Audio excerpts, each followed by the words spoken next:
Hi, everyone. Good morning, good afternoon, good evening. Thank you so much for joining us. I see that a few of you are joining, and then we're going to be starting shortly. So yes, hello. Thank you so much for being here today. My name is Stephanie Olivieri. I'm the Climate Mobility Lead, and I've been leading the capacity building sessions for the Youth on the Move program here at MYCP. So thank you so much for being with us here today for this session on international migration frameworks.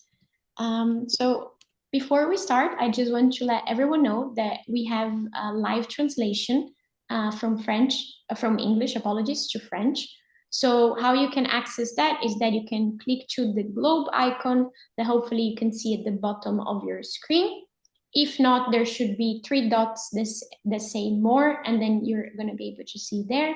And then please just choose the language that you prefer. So if you prefer to hear this meeting in English, please do select English. Otherwise, you can select French. So yeah, just let me know if you have any issues with that as well. So here's a quick overview of today's agenda. I'm just going to be giving a quick welcome and a check-in, and then I'm going to hand it over to Alicia, who is going to be talking with us a little bit about international migration frameworks. Then there's going to be some space for Q&A, so I kindly ask that you leave your questions either on the chat or that you hold them until the end, and then I'm just going to give you a little bit of an overview about the closing and the next steps as well. So here are just some housekeeping rules. So if possible, I would kindly ask everyone to please turn on your camera. We would love to see you, but we do understand if you're in a space where this is not possible or if your connection doesn't allow so that's also not a problem. I would also kindly invite you to please write your name and your pronouns in the description, like you can see in mine, just so we're sure to address you in the correct way. And please keep your microphone muted when not speaking. Also, do use the raise hand feature to ask questions or contribute, and be courteous to all participants and speakers. And if you have any technical problems, please feel free to message me. And you see, my name on here, and I will try to the best of my abilities to support you. So thank you so much for following these guidelines, and let's ensure a positive session for everyone. So just for a little bit of introductions and check-in, I would kindly invite everyone to introduce yourself in the chat, and do let us know your name, the country where you're from or where you're based, and reply to the question below, which is, what is a song that you've been listening on repeat lately? So for example, since I have the privilege of already being speaking, I'm just gonna break the ice, and then I hope that everyone introduces themselves in the chat. So my name is Stephanie, you can call me Steph. I'm originally from Brazil, and I'm currently based in Brussels, in Belgium. And a song that I've been listening on repeat lately, I have to say, all of the Bad Bunny new songs on his new album. If you like reggaeton, that's a great one. So I invite you to listen to it as well. So just a quick overview of our Youth on the Move capacity building sessions. They are running throughout the year. This is the 4th session, and based on feedback, we've slightly adapted the format and the frequency. As a reminder, there is French interpretation, which is available. So you just have to click on the little globe icon and select French if you would like to. And this is aimed at building youth capacity on several topics related to migration and displacement. It's important, so please note that I'll send out an attendance form towards the end of the session today. And if you're interested in receiving a participation certificate, please make sure to add your name to it. As a reminder, those who attend 2 out of the remaining 3 sessions till the end of the year will be receiving a certificate as well. So without further ado, I would like to introduce our speaker today, Alicia. So Alicia is a migration governance specialist focusing on regular pathways and participatory policy making. Working with institutions such as International Organization for Migration, the European Commission, the European Investment Bank, and the British government, Alicia developed transformative youth participation strategies for national governments, assessed the impact of circular labor migration schemes on development, conducted research on the implementation of mobility partnerships, and supported the African Union's Commission Migration Policy Development. So in 2022 and 2024, she served as the MYCP co-director, coordinating the collective efforts of thousands of youth-led organizations to effectively contribute to the global migration dialogues by spearheading the official youth coordination body at the Global Forum on Migration and Development, and leading the contributions for the Global Compact on Migration Processes, which are two things that we're going to be dealing with today. And we're very happy to have Alicia back with us. Alicia is also the IOM Diaspora Young Leader, a 2023-2024 Gratitude Network Fellow, and a 2020 BCG mentee. And she holds a bachelor's degree from Sciences Po Paris and a master's in public administration with specialization in governance of migration and diversity from the Erasmus University Rotterdam. Originally from Poland, she's currently based in Argentina. So without further ado, Alicia, over to you. Thank you so much, Stephanie. Hello, everyone. It's a real pleasure to be here and to see your faces. Great to hear about all the interesting songs. I don't know many of them, but I will make sure that after the session, I will check them out, because if you are listening to them on a repeat, it must mean that they're really good. So that would be super fun, a bit of a playlist created after the meeting. Before we actually go into the session, I would be interested if anyone would like to share, to hear what got you interested in this session and why have you decided to come. And I'm asking that because I want to hear a bit more about your expectations, even though, of course, the presentation is ready, and I prepared some specific information about the main international migration frameworks and from the youth participation perspective in particular. I wonder if there are any specific points that you would like me to include, or any areas of interest that I will do my best to also cover in this presentation.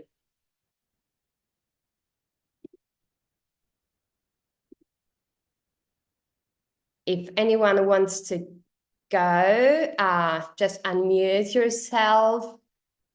We are a pretty small group still, 30 people. So I think that one or two attendees are welcome to share if they wish.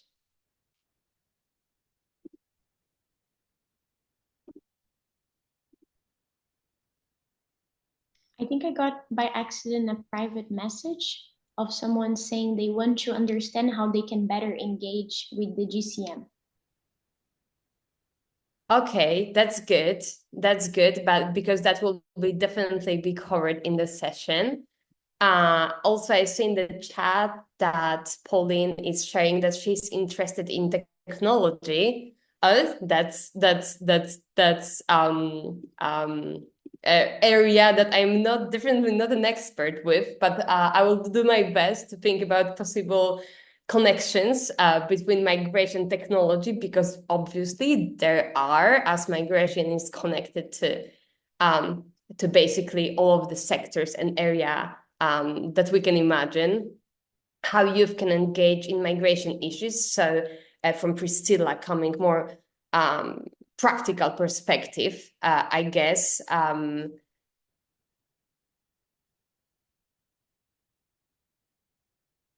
Yeah, perfect. That's all I see for now. So thank you so much. I think we are on the same page. Perfect. So I think we can go, Steph, you could please change the slide, and we can start the session. Whenever we speak about migration governance and migration frameworks, I like to start the presentation with asking why. Why do we even need or have migration governance at international level, especially because at the national level, it's logical, right? Every country has its borders, so we need rules that say who can enter, who cannot enter, on what conditions. That's logical. But why do we need international migration frameworks with when we have so many different states? What was the reason for that? So there are several, I would say, layers of that questions, of the response to that question. So at the moment, or before an actual, and we'll speak a bit more about that, because before international migration governance was created, migration has been considered a national issue, as I would say the most basic interpretation would indicate. But with the different punctual crises and situations arising in the world that is more global, more interconnected, governments started to realize that perhaps we need more coordination, that we need to coordinate more. For instance, one reason would be to learn from other countries how did they develop their rules, their laws, their policies. Can we perhaps use the same logic, the same approach in our country?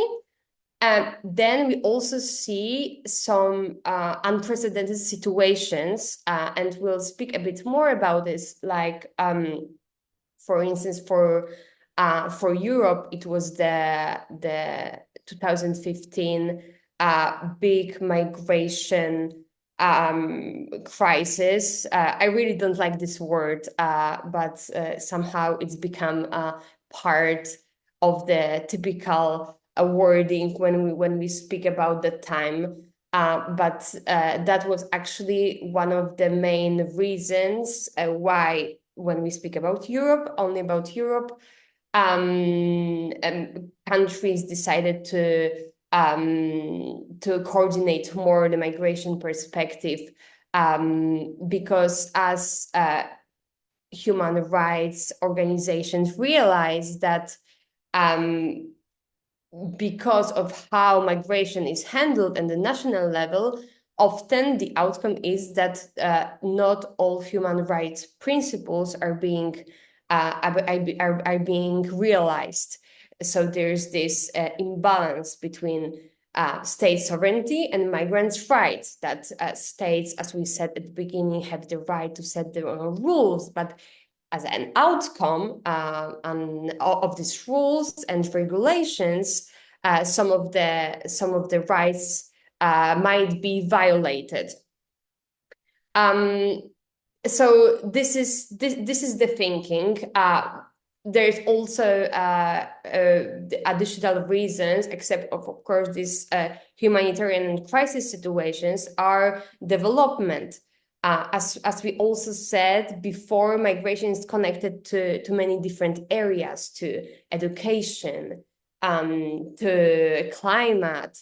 So it's necessary to coordinate between countries those areas with the specific migration lens on, to make sure that we take decisions, not work in silos. So we focus on climate and only on climate, but also have the bigger perspective on the issue. I would also add very briefly that recently, in many countries, with the rise of populist, nationalist political parties, there is also this perspective of securitization of migration. So the perspective that migration is a security issue, that countries, that states have to protect their borders, because this is how they protect the people that are inside of these borders. this perspective, as you know, and perhaps it's also the case in your countries. I can see, I live now in Argentina. I can see it in Argentina, even to a lesser extent that in some other countries that migrants are being seen as security issue. So all of these reasons and the need for learning from each other, this policy coherence, this striving to contribute to sustainable development through better migration management, through better international cooperations, are the main reasons why the government decided to discuss migration on the international level. Next slide, please, Steph. And on the other hand, we have also youth participation. Before we go in depth into discussing migration frameworks, we would like to. I want each of you to ask yourself the question: why is youth participation important? So for me, there are different responses possible to that question. Definitely, this is a right. This is a right protected by the Convention of the Rights of the Child. There is no Convention of the Rights of the Youth. However, sometimes it's the Convention of the Rights of the Child we also use it to as being a young person is a transition between childhood and adulthood. We also use the Convention of the Right of the Child to describe the right of a young person to participate, recognizing agency of people of people that have a say in certain processes. Participation also there's also potential for youth development and empowerment, because meaningful participation has the potential to develop leadership skills for marginalized groups. This is an opportunity to get more power in their lives. But also, and perhaps the most important, is that youth participation increases policy effectiveness and program effectiveness and relevance. And to illustrate the final point, let me give you an example. So recently, I came across this situation that a certain local government decided to develop a project raising awareness on youth leadership and different opportunities available to youth at the local level. So the project team created this flyer, very well-designed brochure describing in detail what leadership is, how young women and men can get involved with the local city council. And then they decided to do something completely absurd, sorry to say, that they paid a local newspaper to include the flyer in their next issue. In a city where majority of young people there are on social media, right? They have access to internet, and as a general rule, except few exceptions, of course, they do not read local newspapers, at least the printed version of that. So do you see where I'm going with this example? If a young person had participated in the project design, they would have instantly spotted that the dissemination plan of this flyer it's probably not the most effective method to reach the intended audience. And I'm using this example because I think it shows pretty well how easy it is for one group to miss some factors that are evident for one group of people but are completely invisible to others because age matters, and it matters in changes how we perceive the world, in changes the how we communicate, in changes how we read or interpret certain situations, and that should be taken into consideration. And with migration governance, of course, it's often very complex. There are a lot of elements. There's no easy fix-it-all, more magical solution to a given challenge connected to migration.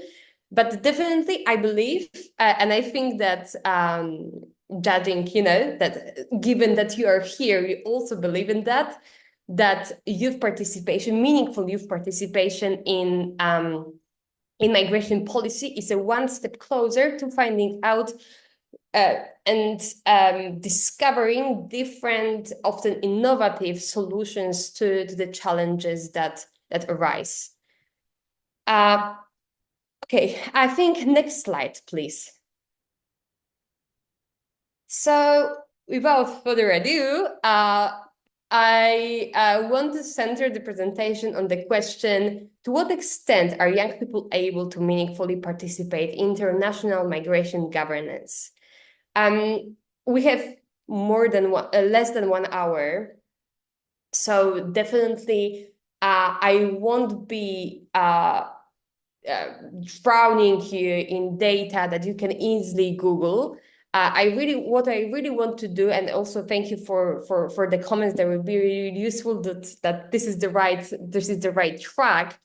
I want to share with you the kind of an insider perspective of how things are done when you're involved in the international migration governance, in the GFMD, Global Forum on Migration Development process, in GCM, Global Compact for Migration.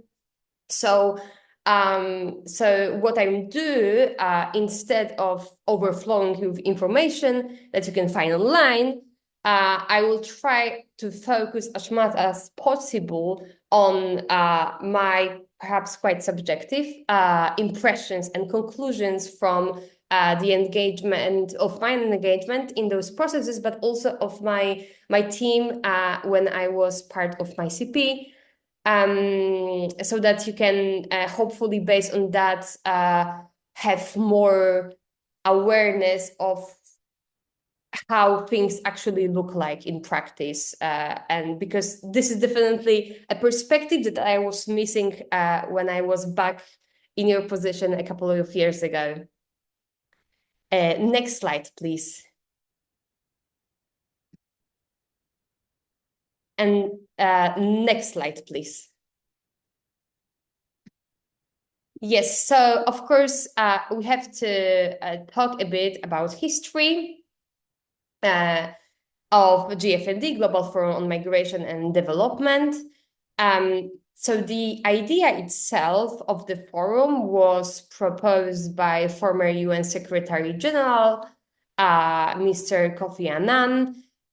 It was actually made in 2006 at the UN General Assembly, where over 140 member states discussed the relevance of migration for development. And they recognized during the discussion the need for a dedicated platform at a global level that would bring together policymakers to discuss the contribution of migration to development. And you were coming back, to the why question that we raised at the beginning. Why did states decided at that specific point in time to raise the issue? Because in the globalized world, a lot of people were moving from one country to another. And there was no single forum, no single space that states, that government official could meet and discuss that issue. So they realized that this is missing, And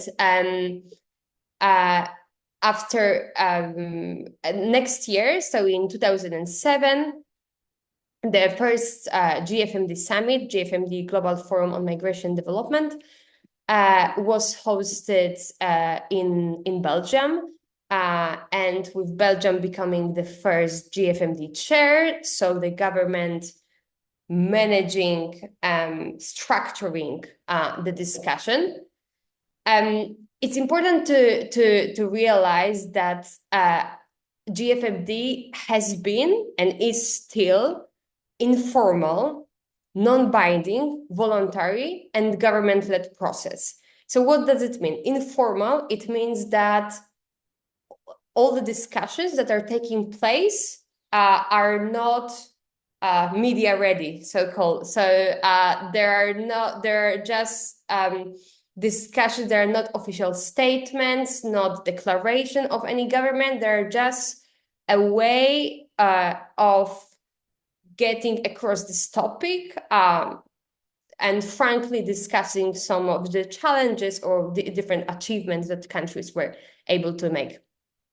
And because if it's informal, it's also non-binding. So there is no concrete document that is an outcome of GFMD that would be binding. So there's no, for instance, sometimes at the end of a political process, at the end of a conference, of a summit, countries agree to develop a declaration, for instance, and then all of the states sign a declaration and say we are committed to this and this point. Something like this, it's not happening at the GFMD. Still, again, because the idea from the beginning was to encourage the free flow of ideas, different partnerships, a dialogue, cooperation. Of course, you can meet someone, so two government official can meet, and I'm speaking still about only government officials because actually the participation from stakeholders was a bit later. But the two governments can meet and come up with a joint project that could be just that can originate at the GFMD summit, but then of course they can make it binding and more formal at a later stage in bilateral discussions. Voluntary, it means that nobody is obligated to, no government is obligated to be there. And government-led, it means that the governments are playing the key role, they're structuring the conversation, they're deciding on the agenda. There are some processes that are led by the UN, right? So there's, for instance, the specific UN agencies that plays the role of a coordinator. And in this case, there is a secretariat that is hosted by the UN at IOM, International Organization for Migration, from, I think, last year only, since last year. But still, this is a government-led process, so the governments are taking all of the decisions and shaping the program. And on that note, we can say that a bit later on, different stakeholders were started to be engaged in the GFMD. And currently, we have four main stakeholder groups. We have civil society, business mechanism, majors mechanism, and youth.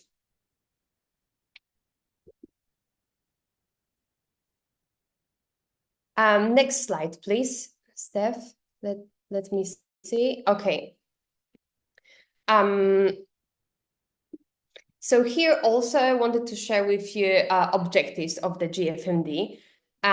So I already covered some points from this slide. So this is a space to provide policymakers to informally discuss relevant policies and practical challenges and opportunities, and engage with other stakeholders. This element came a bit later, at least the structured participation of stakeholders, exchange good practices and experiences.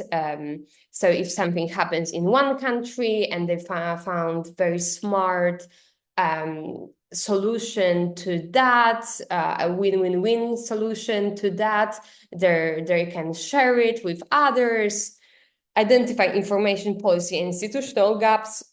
Yes, to make sure that at different levels, national, regional, international, there are bigger synergies, because this is, as I said, not only national governments but also local governments participate as stakeholders, and establish partnerships and cooperation between countries and between countries and other stakeholders.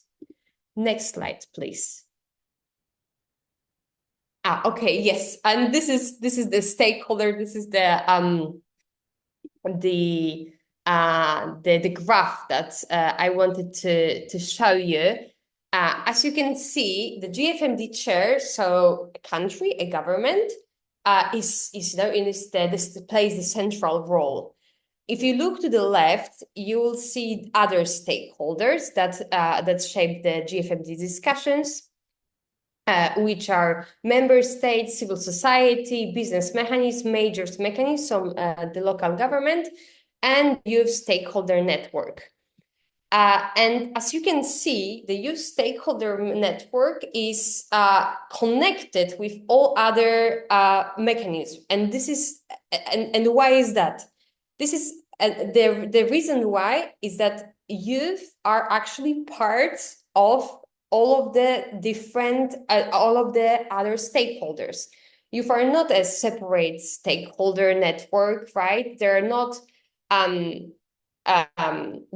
completely separate group, because you can have young people in member states. They can be government officials. They can represent different civil society organizations. They can work in business. They can have their own startups or just represent companies. And they can be engaged at the local level with majors. They can be a major. Youth is part of all of the GFMD stakeholders groups, and this is very important point to have in mind when I will start speaking about the practical perspective. Next slide, please, Steph.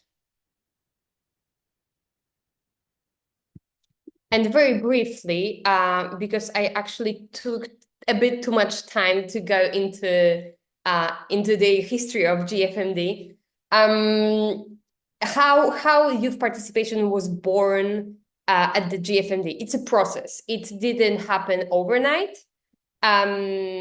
First, during the Swedish chairmanship in 2013, youth participated, or rather, it was considered child participation. There was a child rapporteur that was invited to the summit to present perspectives of the younger generations. It wasn't at the time, it was just one or two persons that were able to participate, and it wasn't very big in scale. However, in 2017, there was a separate working group on migration established within the UN Major Group for Children and Youth. So like a bigger youth constituency. Perhaps some of you are aware of the work. And this working group was established to bring the voice of youth to migration for at the international level. In 2021, this was the first time when the group was able, so MyCP, right? Now what we call MyCP, was able to reach a lot of young people across the world and have more organized advocacy plan for the GFMD and beyond, to have really a lot of different perspective of young people captured and bring it to the GFMD summit. And then a result of this effort was the official recognition of my CP as official body for self-organized participation by youth and children in the GFMD. Next slide, please. Yes, and now I wanted to share with you a bit of practical perspective. So we went through how it works in theory, that we have different stakeholders group, we have summits that happen annually, sometimes with a bit of delay. There are in the lead to every summit, there are preparatory meetings where stakeholders can discuss and prepare for the summit, support the chair in shaping the agenda. But where we are at this moment with youth participation in the GFMD. Actually, GFMD is an amazing space, very inclusive space for young people. And also, thanks to the efforts of the MyCP team, there is also a possibility for young people from different groups to take part in the summit. So the whole process of participation in GFMD, it's quite it's not punctual, right? So the summit is only the coronation, the final moment of participation. But since there are a lot of meetings that are happening, a lot of discussions that are happening throughout the year, and exchanges with the chair and other stakeholders, youth are invited to take active part, and are treated as equal partners. This is crucial at all of the stages. And so MyCP having this official recognition as the network facilitating youth participation is the focal point for all of the young people, all of the youth organizations that are interested in contributing to the GFMD process, to sharing this youth perspective, your youth ideas, youth innovations at the summit itself. So young people are included in the planning process similarly to other GFMD mechanisms. So in the same way as civil society, the same way as business, the same way as majors, they participate in all of the different meetings, and they're also financed. They're partially also finance the efforts of MyCP by the chair to be able to contribute, right? Because of course, youth participation comes with a cost. So either you're working full-time somewhere, right? And you sometimes can volunteer 1 hour or 2 to go to a meeting, but you are not many people have the possibility to commit to a process that takes very long time and it requires a lot of preparation without being compensated financially.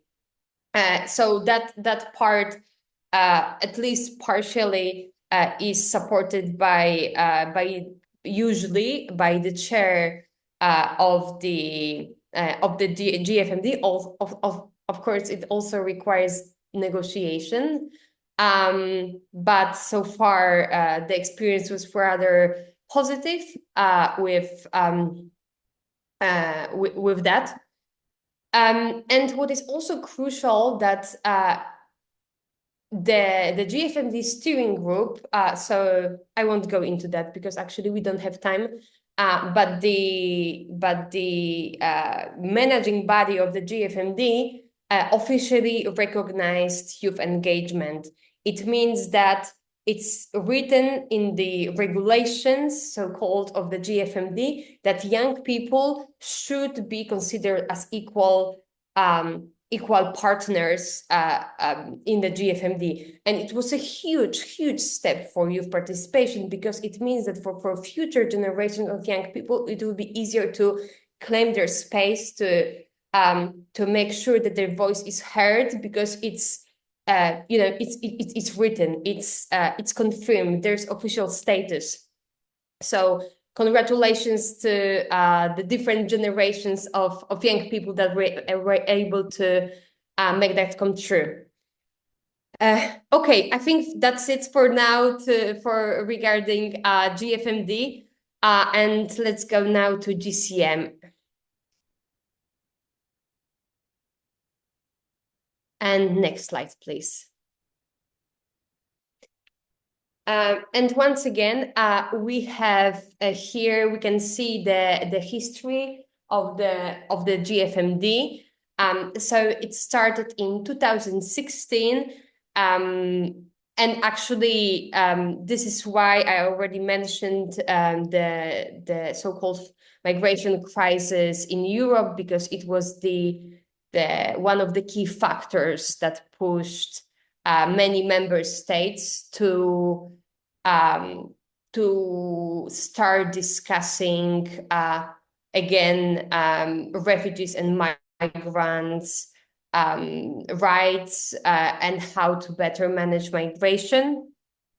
This discussion resulted in the New York Declaration for Refugees and Migrants, and in this declaration there was a commitment to develop a global compact for safe, regular, and orderly migration.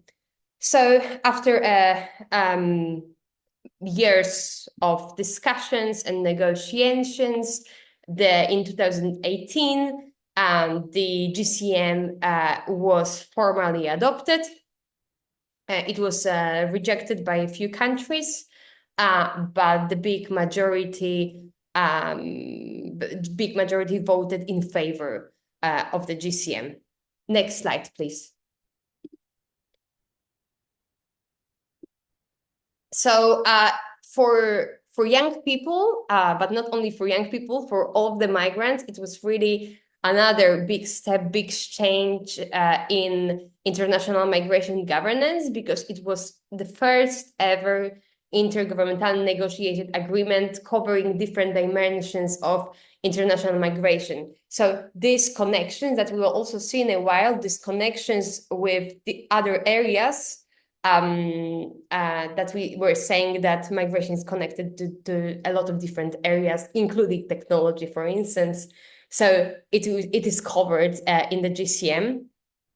At the same time, it's important to remember that it's a non-binding document, that we expect states' sovereign right to determine who enters and stays in their territory. So it's more like an invitation to engage on certain specific issues for the states without negating their rights to their sovereignty over territory that they have power over. It's also framed in a way that would be consistent with the 2030 Agenda for Sustainable Development. And as I said, it was a really huge opportunity to improve the governance of migration, and to make sure that it's safer, more than anything, that it's safer for all the migrants. Next slide, please. And here I wanted really to make sure that we're on the same page and that you really understand that it's, again, non-binding international framework. So even though countries that decided to adopt the GCM are committed to meeting the objectives, there is no way to legally make any state to do anything. So it has why is that? It's because exactly of the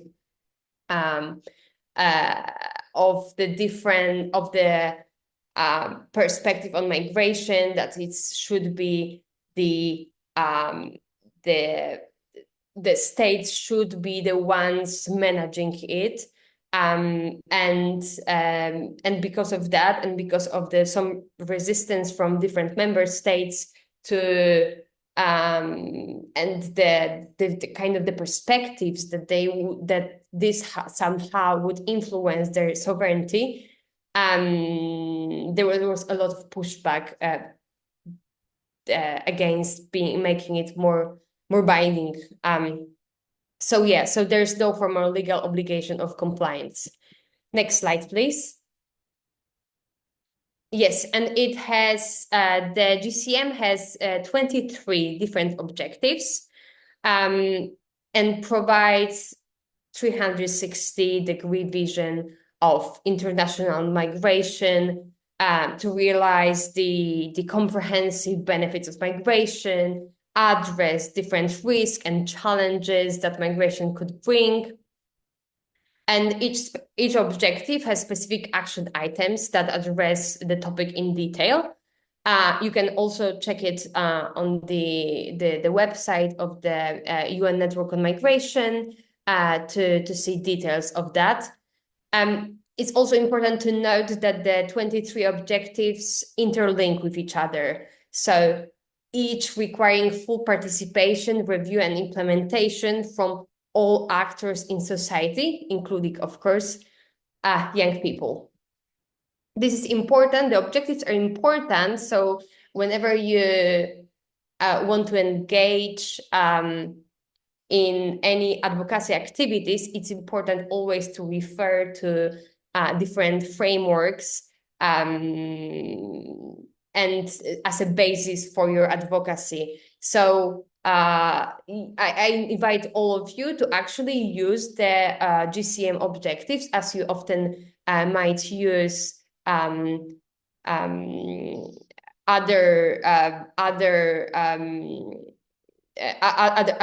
points to refer back to them whenever you're making your point. And as I said, they're available on the UN Network on Migration website if you type it. Next slide, please. And next slide, we'll skip this one.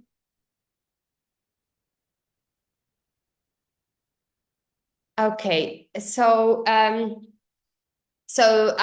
important point is once again realizing that GCM process is a multi-level process. So as I said, different actors have to follow up on GCM objectives.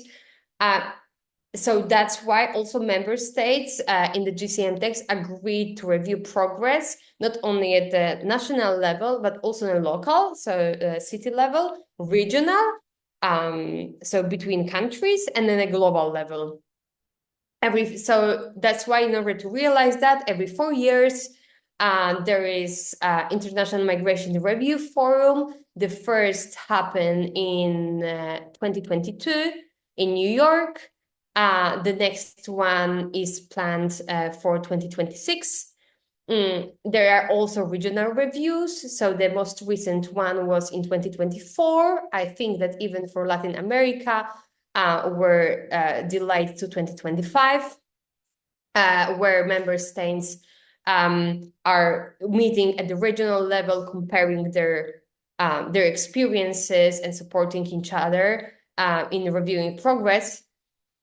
Member states are also submitting to the UN Network on Migration, so GCM Secretariat, a local progress report on their achievements and progress toward the GCM objectives. And another point of connection with other processes is that the UN Secretary General submits a report on the implementation of the Global Compact to the General Assembly. So young people are invited, can provide inputs on all levels of the GCM processes. Steph, could you please go to the next slide? I want to make sure if I have... Okay. So before we go to the practical perspective, I wanted to share a bit more about youth participation in the GFMD, but more from formal perspective. So youth is not included in the text of GFMD as one of the stakeholder groups. There are other stakeholders mentioned, such as local governments, such as civil society, and youth in the eyes of the decision makers are viewed as part mostly of the civil society. So it brings some complications to engagement because, you know, as when we compare GFMD, Global Foreign Migration Development, and GCM, Global Compact for Migration, if youth are considered a separate stakeholder group, it's easier always to enter and claim your space than when you are considered part of other stakeholder groups without a specific mention. And let me give you an example.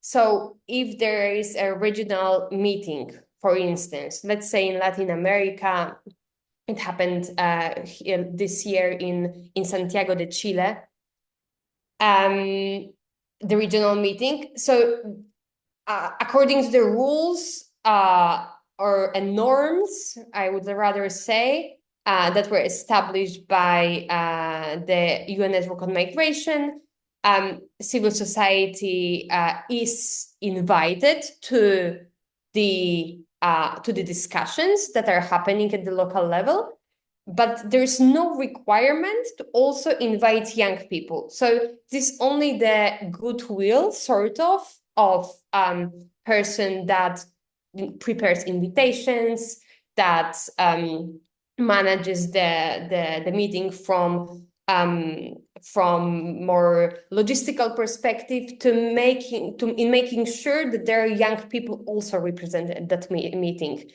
And this is a point that we often whoever is from either it's my CP or other youth groups that are engaging with GCM, you are raising these points that if there's no specific seat, it's a bit more complicated for us to take action and claim the space and make sure that the youth voice is always there. So that's why, and going now into the practical perspective, that's why I call youth engagement in the GCM more organic. So you have to fight for your space, basically. You have to proactively find out where will be a specific meeting, how you can contribute to it, be all the time, up to date with all of the changes, with the very often last minute changes. There's no there's no person that would say, okay, I'm responsible for youth engagement and this is your focal point, go to that person, they will tell you everything what to do. No, because young people are considered part of civil society or eventually other stakeholder groups. They don't have specific mention, so we still have to fight for the space. But at the same time, the UN Network on Migration is definitely trying their best to support young people. They realize that we are an important group, but this is also still the persons who are preparing the invitation are still in charge of organizing who will go, who will have a space to share their experiences at a specific meeting. So it creates some barriers to inclusivity and diversity. Because it's possible that a person that really cares in the UN Network Migration about youth engagement they change their job, and then there is and you have to build a new relationship with a new person to make sure that youth still is involved in that meetings. And perhaps let me end with that on GCM because I want to leave some space for questions. Very briefly, in conclusion, I would say that youth participation is advancing definitely in global migration policy. And we've seen in recent years some progress, also digital tools expand access to processes. But at the same time, we also observe shrinking civic space, shrinking space for not only for young people, but for civil society and other stakeholders group to be part of the decision-making processes. And it's also connected to geopolitical situation that weakens collective mechanisms. So thank you so much. I went a bit over time. I'm so sorry about that, but hopefully we'll still be able to answer some questions before we go. Thank you so much, Alicia. This was great and no worries at all. It's great to hear you speak. Thank you to the participants who were already asking questions in the chat as well. I think unfortunately, due to the limited time, we'll just take the questions that we had beforehand. And before I give the floor for questions, I just wanted to mention, please do take your time to sign up the attendance form, everyone that is here, if you would like to receive a certificate of attendance at the end. So the first question, Alicia, was from Malak, and they asked, how can youth participate in sessions, workshops, and research work of the GFMD? I think the easiest way for you to find out what can be done is to contact my CP. Steph will surely share contact details to person that is currently in charge of it. As we said, my CP is now the official stakeholder network that coordinates youth participation. And they will share more opportunities, more available routes right now, how you can contribute. But let me just mention that punctual participation in just one session, it's not as meaningful as participation over time.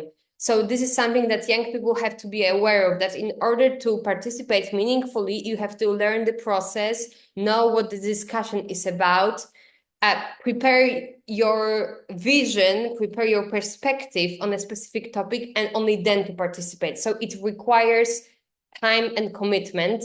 And before you reach out, just be aware of that, because this is taking on, additional work.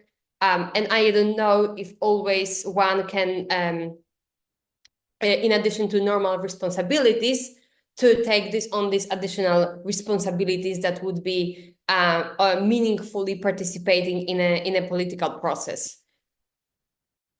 Thanks. And apologies for whoever sent questions before. I just see that I missed a few. So Daniela asked, or she said, thank you, Alicia. Will youth have a place in the Rioja, Colombia GFMD, the one that is coming up in September?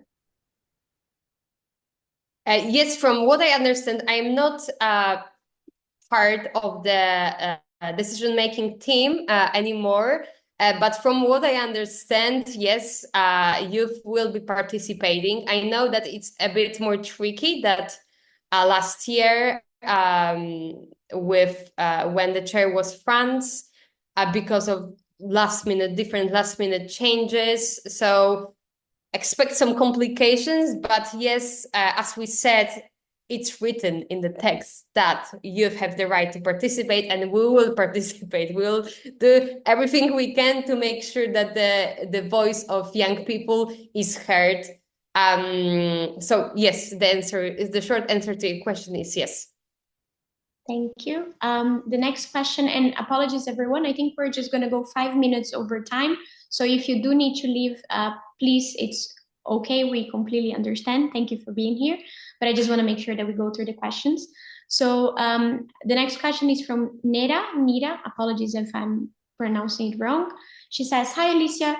You mentioned before the dialogues and conversations in the forum are not formal to encourage talk and sharing information. But then you also mentioned the participation of youth will be recorded/written. Can you please explain the difference? Apologies if I misunderstood. So let me reframe your question. I understand that you are saying that it's on the one hand informal, but on the other hand, it's prepared in advance. Very good question. Very good question. Yes, so I would say that in the nomenclature, in the wording, informal still means prepared, unfortunately. It doesn't mean that it's a meeting for a coffee that with your friends. It just means that it's not an official statement by a government, but still, even though it's informal, and maybe in the political space, informal takes another meaning. Informal means just that this is not a formal declaration, and that's the only difference. But still, in order to bring meaningful change, to be able to engage on a topic and to make sure that your recommendations are as effective, as targeted as possible, you have to prepare. You have to know what the topic is about. You have to know what different youth organizations, different young people working on the topic think about a specific area, and then bring those and show to government. Of course, speaking from experience is also important. It also helps to this storytelling element helps to bring attention of the audience, right? To making sure that your points come through when you use personal example. But at the same time, this is GFMD is still a discussion about policy and how to improve policy and what are things that work and don't work. And this is once a year opportunity to discuss it. So you want to come prepared. I hope I was able to answer your question. Thank you so much, Alicia. There is a question from Pierre, but there are actually two questions and a bit long. So I said, if that's okay with you, that we can get back to him via email. Because yeah, I think they're quite long questions. And I think there are two last ones. Another one from Nira. So she says, I understand the forum should be a safe space to share experiences and lessons learned. However, are there any topics that you should not touch or at least be sensitive about? Short answer, no. I don't think so, that there should be any space that, that you shouldn't be saying you cannot speak about this. But everything has to be put in a words that your audience can understand and connect with, right? This is the difference. I think you can share whatever experience you have as a young person, but at the same time, you have to be clear in what you ask for. Whatever you say has to be backed by data. It cannot be just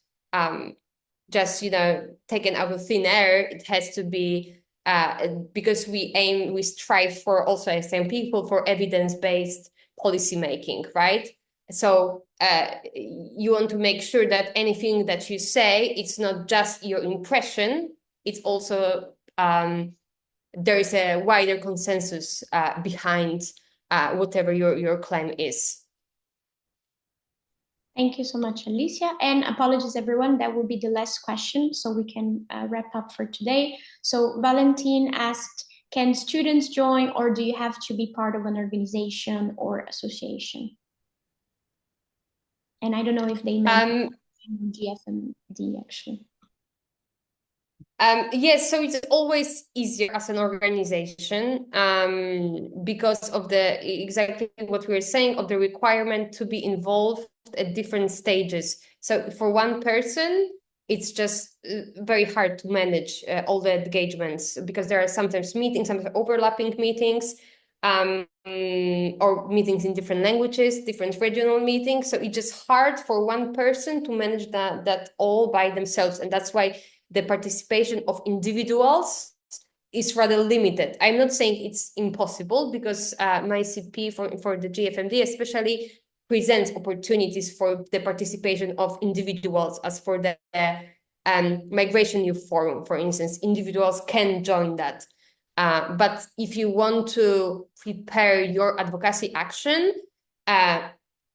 and bring your points, bring your perspective to the governments, it's easier when you have more people to support you with that, with making sure that your voice is heard at this especially at the international level, right? Because at the local level, I would guess it would be quite easier if you go to a local government, there's a GCM meeting, or just connected to migration, you go as a private individual, as a private person, as an individual, and then you share your thoughts and points. I guess that would be easier, but when you go to international level, that would be just complicated. Thank you so much, Alicia, and apologies, everyone. We're going to have to be closing the Q&A, but Alicia, if that's okay with you, that I can share your email as a follow-up with the Please. so you can direct any questions to us. So I'm just quickly, apologies, I should have gone to this. I just wanted to quickly close and to mention once again that this was our 4th session of the capacity building series that is going to be running until the end of the year. Sessions are now bi-monthly, taking place twice in the same day for more accessibility. So the next session is going to be in September, and then we're going to have another one in November. As a reminder, French interpretation is available for the whole of the sessions, in case you want to. And the recordings and the materials will always be shared after to those who registered. So all of you here will I'll make sure that you get this and also Alicia's email, and do stay tuned for more updates about the series. And that leads me that if you have any doubts about the capacity building session, or if you would like to keep in touch, please write to us in this email, to myself, and you can follow MYCP on social media and on the website too, that you can see over there. And as a kind last reminder, I'm going to drop it here in the chat once again, the link for you to please sign the attendance form. It's going to be open for a little bit longer, and then I'm going to close it. Thank you, everyone, for being here. This has been great. Thank you, Alicia, for sharing your expertise with us and your time as well. And many thanks for our interpreters who were doing all of the work behind the scenes in French. So with that, I want to thank all of you and see you at the next session. Have a great rest of the day. Thank you.